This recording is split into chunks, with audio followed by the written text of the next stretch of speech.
And Mark, let's move on into our third topic before we talk about Josh Rosen and a trade that went on between the Cardinals and the Dolphins, and really talking about Josh Rosen and what he is going to bring to this Dolphin franchise. I believe the question we are exactly asking is, what will his future be with the Dolphins? Before we get into that, though, I want to ask you about something that came out in regards to the Cardinals, because they were the team that traded Josh Rosen. So this comes from today.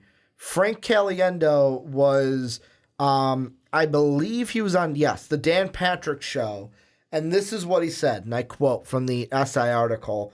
So I'm sending messages from John Gruden, and this is to Steve Keim, the GM of the Cardinals. Mm-hmm. Caliendo goes, I'm sending messages from John Gruden.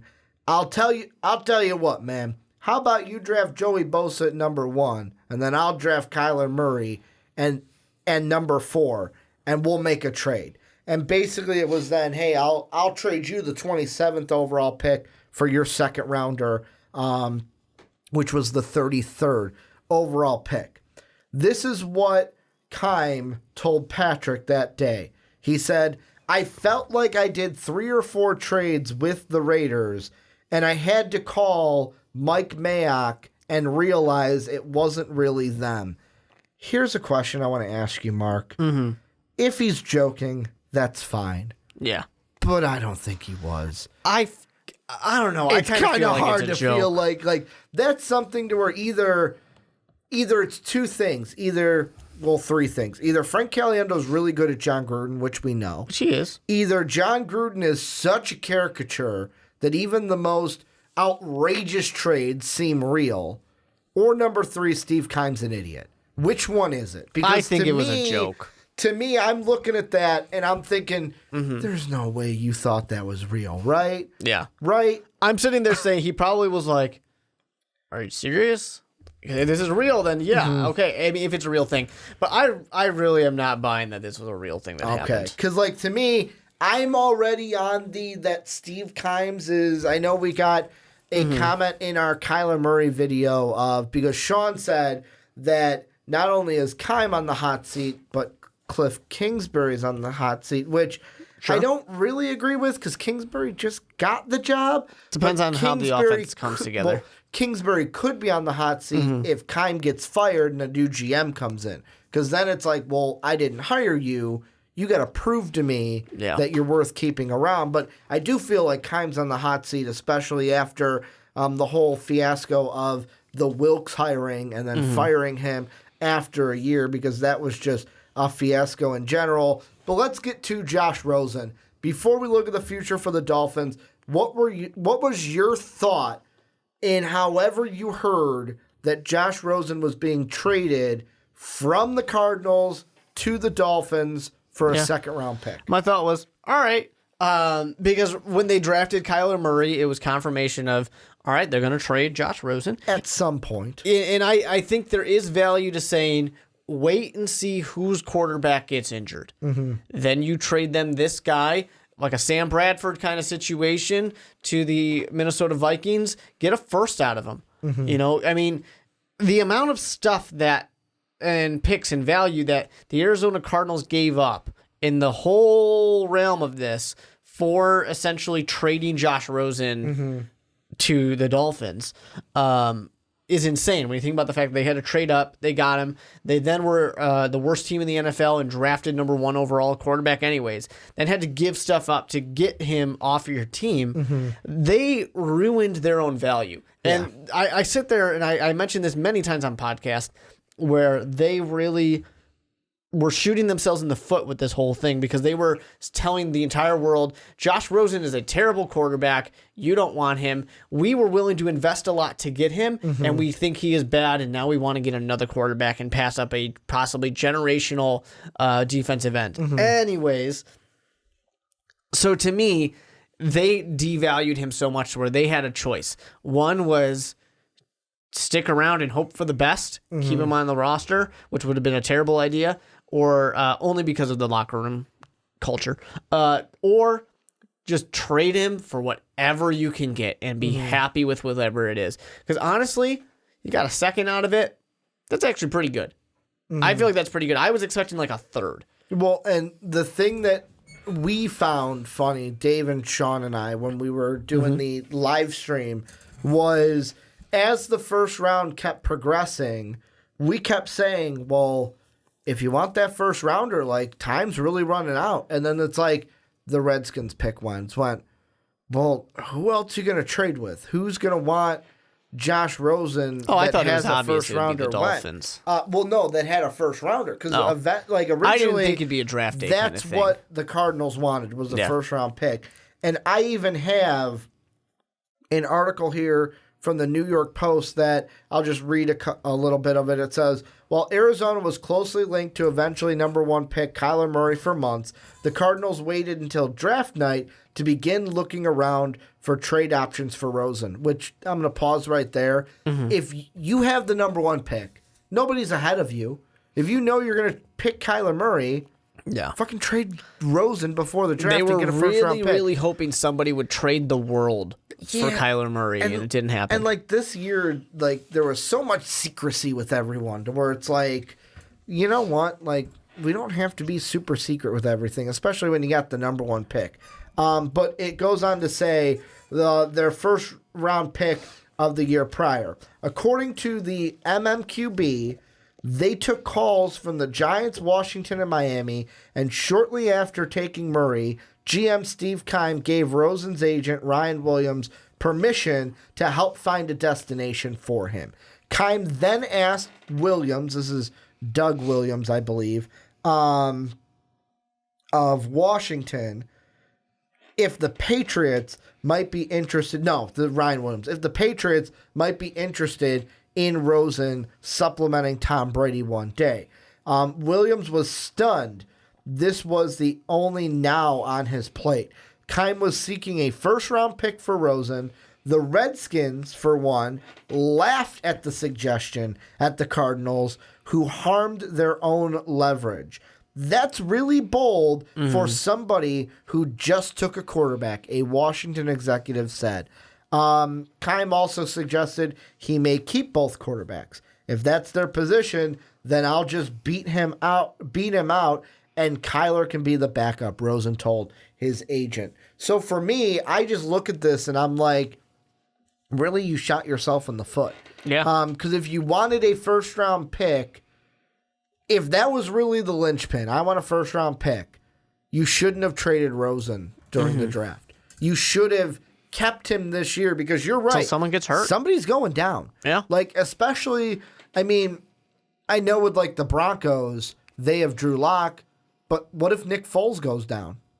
They need a quarterback. Carson Wentz. What if Carson Wentz goes down? You think Clayton Thorson is going to be the guy to really rally the troops in Philadelphia? No, he's not Nick Foles. So there's bound to be someone. What if Jimmy Garoppolo went down again?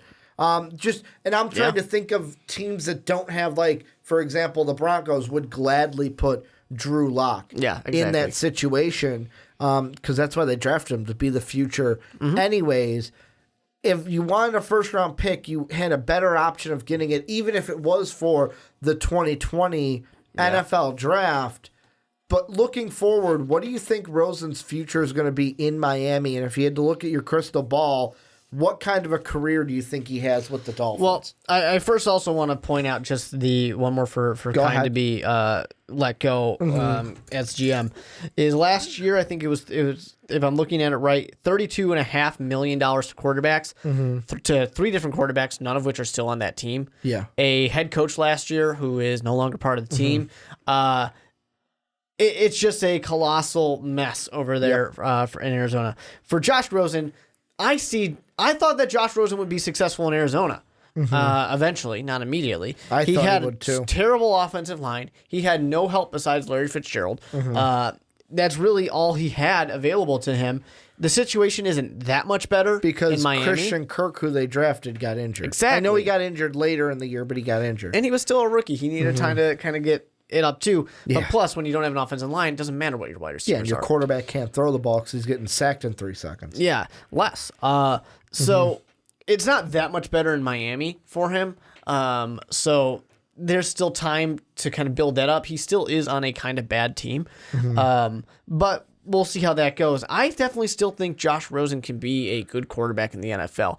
And I think he probably will. I'm not going to sit there and say he's going to be a Super Bowl quarterback. I think a lot of us are rooting for him now all of a sudden because of just what crap he had to go through in Arizona with that team, only to kind of be thrown aside after they invested a lot to get him. But whatever with that. We're all kind of cheering for him in that case. And I think that he can do well in the AFC East. It's really awesome to me that you have Josh Rosen, you have Josh Allen, and you have Sam Darnold all in the same division. If somehow, some way, the Patriots can manage to get Baker Mayfield or Lamar Jackson, this would be the greatest division rivalry ever. 4 guys all in the same draft. That'd be beautiful. The only thing that... In fact, they're all in the AFC. Yeah. That's fun. No, they are. And they're all in the same division, like you said. The only thing... Well, I'm even saying Lamar Jackson and Baker Mayfield are in the AFC, right. too. They're in the AFC. The only thing I have to look at that I think this now messes with is... no, it doesn't. It doesn't mess with it. So remember when the schedules came out? Yeah. And we realized that the Browns are going to play Baltimore, they play Buffalo, they play Arizona. They play all the new quarterbacks. They played all the new ones. Yeah. Well, they still play Miami. So Good. now that Rosen's on Miami, Now he gets to play Kyler Baker Murray, too. Mayfield still gets to play all the top, and the Jets as well. He still gets to play all the quarterbacks from his draft class. So that'll be fun. Still alive. He just sees Rosen now the Thanksgiving weekend instead of the week before Christmas weekend. Yeah, but for me, I look at Josh Rosen, and I'll be honest, I am rooting for him. I want him to succeed in Miami like I've never wanted a quarterback to succeed. He's like my second favorite quarterback in the NFL all of a sudden. The reason why is there's part of it is the whole process before he got... Because, let's be honest, him and his agent had to have known that Kyler Murray was going to be the pick. Like... I had said the whole draft process, especially like our last 3 mock drafts of like, I think it was 4.0 where I was like, well, I have Nick Bosa going here to the Cardinals because that's who I would pick. Yeah. But then 5 and 6, I was like, come on, Kyler Murray. He's going to be the pick for the Cardinals. Like everyone knew that Kyler Murray was going to be number 1 overall to Arizona, to where Josh Rosen didn't know if he was getting traded. He didn't know if should he prepare. Like, of course he's going to prepare for the season. I'm not saying he wouldn't, but it's like and like he said, the uncertainty was annoying of, is he going to be in Arizona? Is he going to be somewhere else? Does he have to worry about selling his 2-bedroom flat in Old Town? Or does he have to worry about, like, you can't give your all to the team if there are other things on your mind like that. Exactly. And the entire way he handled this process, like you would have thought he was a 5-year vet, the way he handled it with the maturity level that he did, and didn't bash the organization, didn't bash Kyler Murray, didn't say anything bad. He did everything the right way. A guy who everyone wanted to say had personal issues, because he said once that, football isn't my top priority. Like, I have other things besides football to fall back on if I want to. Yeah. And, to me, when it comes to Josh Rosen, obviously the uncertainty was pretty bad, but I still do think that, and this is definitely reading into some stuff, but that morning, I guess he left the facilities and he had a smile on his face and he seemed happy. And that meant he's getting out of Arizona. Yeah, exactly. He's getting out of the Cardinals. People were debating, Arizona's not that great. I like Arizona. People were debating the fact of, is he happy because he knows he's going to be the quarterback and they're going to stick with him, or is he happy because he knows he's leaving? And for me, happy because he's leaving. For sure. But for me, it was very obvious in the sense that this team showed no loyalty to him. Yep. So after giving up a ton to get him, giving up 3 picks to go ahead and get him last year to trade into the top 10. Now to basically say, hey, we're just going to give you away for, a second this year and a fifth next year. Like, it's not even a second next year. It's a fifth-round pick in 2020. I really feel like for Josh Rosen, especially if he's successful, I'm not comparing him to either one of these quarterbacks, but I feel like it'll be a similar thing to a Brett Favre and a Drew Brees, where like, oh yeah, Brett Favre was a Falcon. Or, oh yeah, Drew Brees, he was drafted by the Chargers. Yeah. Where you kind of forget that there was that first team, and now it's the second team. I could see more so of the Brett Favre because Brett Favre, I believe, only played that 1 year in Atlanta. Like, he had games in a Falcon uniform, but Drew Brees had more games as a Charger. Yeah, and it was a very different situation because of his injury. Yeah, that's it. What was it, a shoulder injury for Drew Brees? That sounds right. In San Diego at the time. Here's the question I want to ask you. Open competition in air quotes. Open competition, no air quotes. Fitzpatrick automatically has the job, or Rosen automatically has the job if you're the Dolphins. Well, if I'm the Dolphins, I'm going to say it's an open competition. Have fun, boys. Without the air quotes. Yeah, without an air quotes. But I fully expect Josh Rosen to be the starting quarterback. So you don't because that's another thing with for the future of the Dolphins. They're a team that went out and, first off, they drafted Luke Falk last year, who he was a guy that was going to be a developmental project. He was not going to be ready 1 year in the NFL. That's what you call a loser from the NFL draft. What? Luke Falk to be like, shit, I got drafted. I thought maybe one day I'll have a chance. Well, not only did and now you trade for Josh Rosen. The coach who drafted him got fired. Yeah. Now they trade for Josh Rosen, but also this was a team that many thought, hey, they're signing Ryan Fitzpatrick, not Fitzpatrick, Thickpatrick, to kind of be the quarterback for this year. If they win, who gives a crap because they're tanking for Tua. Now that they have Josh Rosen, though, it's uncertain that Fitzpatrick starts day one. And it's also thrown into the question of, is this a team that is now out of the running for Tua? If it's could we? I don't want to see it again, but do we see this all again if the Dolphins are the number one pick in 2020? And I don't think they'll be the number one pick probably in 2020. But first of all, whole season of college football needs to be played. Yep. We got to calm down on the Tua stuff. And there's plenty of people who would say Herbert's actually the number one quarterback anyways. But with that being said, Tua's not a generational player like an Andrew Luck, where we know since he's a freshman in college that he's going to be the number one overall pick one day. A lot of things need to happen. If I'm the Miami Dolphins, I know I said you give him an open competition, but you really do need the confidence builder for Josh Rosen. That's what I'm nervous about, is his confidence. Are you worried it's going to knock it if Fitzpatrick beats him out? Yeah, or if you let Fitzpatrick get the job, because he could potentially just get it in his head of like, I guess I'm just not good at this. And I know there's plenty of people who are going to say, well, then I don't want him as my quarterback. But you need to build confidence in your quarterback. Because you need them to feel good about themselves. Arizona. Exactly. And they didn't like him, and they've kind of ruined that for him. But you need to kind of get that back under him so he can feel good about himself, that he can go out there, play confidently, play loose, and actually win some games. It's a lot easier to start Josh Rosen, and if things go really badly, put Fitzpatrick in, than it is to put Fitzpatrick in and say, well, when he sucks, because he usually does at some point, we'll put Josh Rosen in there, the guy who we didn't have faith in, yet we traded, second for him? The only thing you have to be tricky about with that is don't be the Tampa Bay Buccaneers. Where for sure. Tampa Bay was Fitzpatrick's our guy because of suspension. Then as soon as Fitzpatrick had like a bad game, well, Jameis Winston's our guy. He's the young guy that we drafted. We should have never went away from him. And then the rest of the year was like, well, Fitzpatrick plays this one. Winston plays this one. Fitzpatrick plays these two. And I really doubt the Dolphins would do that. Yeah, they have to know they need to commit to somebody, at least for like a half. The biggest question for me is with the Dolphins, and yet again, they're not a team that I'm expecting to make the playoffs. They're not a team that I'm expecting to really make some noise this year. Are they going to be first overall pick? No, I agree with you in that sense. They're not going to be like that bad. but I don't expect them to make noise. I could be surprised. Who knows?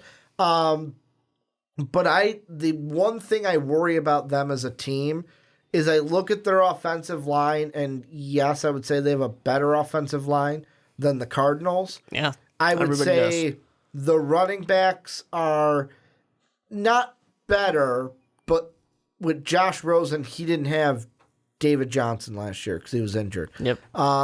So, I mean, Kenyon Drake, Ballage, and Myles Gaskin, who they drafted this year, I really want to see what he can do being a 7th-round pick for this Dolphin team.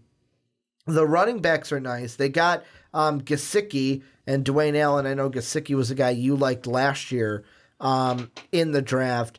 My only question is, yes, Kenny Stills is good. Devonta Parker hasn't been as hot.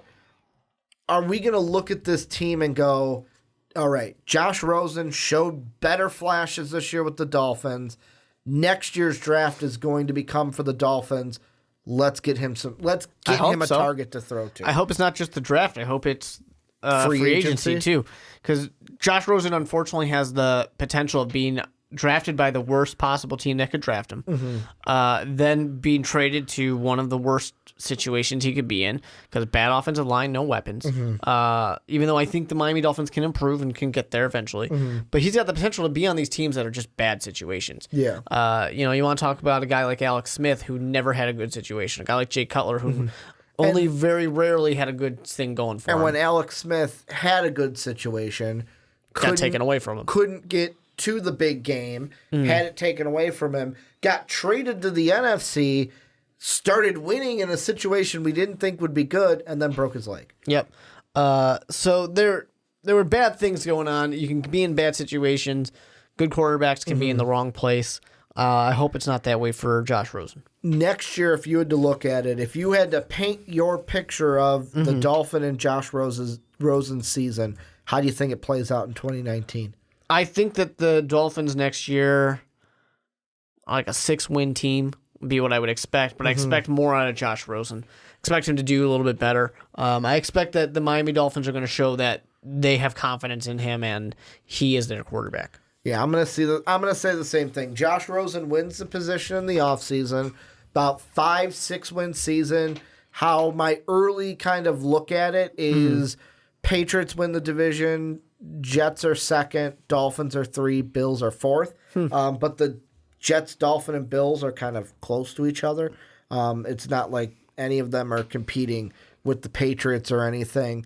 And I think the big thing going into the offseason for the Dolphins are going to be, hey, let's get Josh Rosen some effing weapons, because he didn't have any this year. Yeah. Devonta Parker, I know, got a newer deal or got an extension, but he's a guy to me where it's like, I don't know if he's the true number one on this team. And I know that Dave brings up, well, when you gave him an actual quarterback like Jay Cutler, Devonta Parker actually looked good. So maybe Josh Rosen and Devonta Parker can have that kind of rapport that Jay and him had. But we're all going to have to wait and see how it plays out. But Dolphin fans, Cardinal fans, we want to hear from you guys, NFL fans. Let us know what you guys think down below. For the Cardinal fans, what do you think of the trade? And really the Keim stuff of like, with how this trade played out, with how everything's playing out, what are your thoughts with Steve Keim? For Dolphins fans, it's easy. What do you think this season and Josh Rosen's